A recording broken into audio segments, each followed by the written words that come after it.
Good morning once again. Well, a real treat for music lovers today, an exclusive catch-up with one of the most enigmatic names in music history. He burst onto the scene with all those hits and then pretty much disappeared from view at the peak of his career after converting to Islam. I'm talking about the artist originally known as Cat Stevens. These days he's Jusuf, and I spoke to him about his amazing life and his incredible career. Morning has broken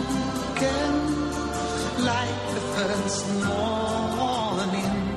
In the 1970s, he was rarely off the airwaves or our turntables with a seemingly endless string of hits. I'm being followed by a moon shadow, moon shadow, moon shadow. Cat Stevens, the English singer-songwriter, folk-pop poet who single-handedly provided the soundtrack for a generation. Oh, baby, baby, it's a wild world. And it's hard to get by just upon a smile. 1966 is when I first brought out my first record. So that's kind of, you know, over 40 years, coming up to 50. And the music's still around, which is, it's great. Oh, it's not time to make a change.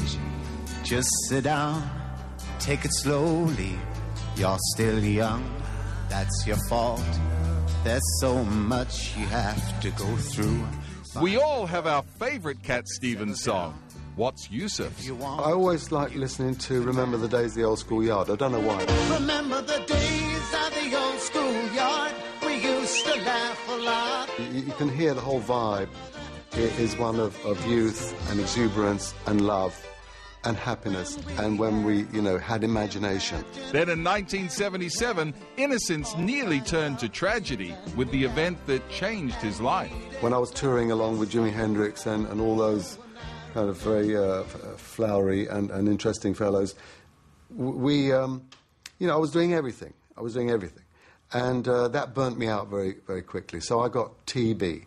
One day I was swimming in Malibu in Los Angeles, and suddenly I lost it. I completely lost all my power to stay afloat.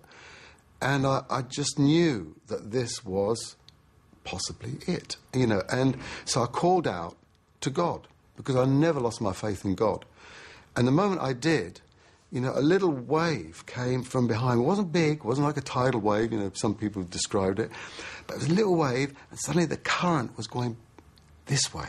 And I had all the strength I needed. And that was my little miracle. And then I received the Quran, and everything was kind of history after that. And then he disappeared, deciding to dedicate his life to education and philanthropy within the Muslim community. The man who invited us all on the peace train was doing it his way. So how difficult has his life become in the past decade? What's difficult is if you stay absent, other people write your script for you. So what you have to do is come out and communicate. And that's kind of like one of the reasons why I'm coming back again, so that people can hear me speaking directly rather than listening to what other people say that I said. These days, a Jusuf concert is a cause for celebration, as we saw when he toured Australia earlier this year. So do his religious beliefs ever collide with the excesses of the music business? Not really, because I've got a lot of charities I can give money to, and, you know, I run charities in various parts of the world, helping orphans and things, so there's never a lack of something to do with the money. I mean, and my wife also helps me when she goes out shopping. You know, it's the simple things. I've now got grandchildren, and, you know, it's a whole new world. Thank you, Cindy. I love you. He is a cool cat in a wild world, I've got to say. He was actually in Australia over the weekend putting together a new musical, sort of Mamma Mia style, with all his catalogue of songs, a musical called Moon Shadow. He's working with some Aussies on that. And, of course, the DVD of his Live in Australia to a Rhodes singer is available now, and well worth a look if you are a fan, as I am. Me too. It's just absolutely fantastic.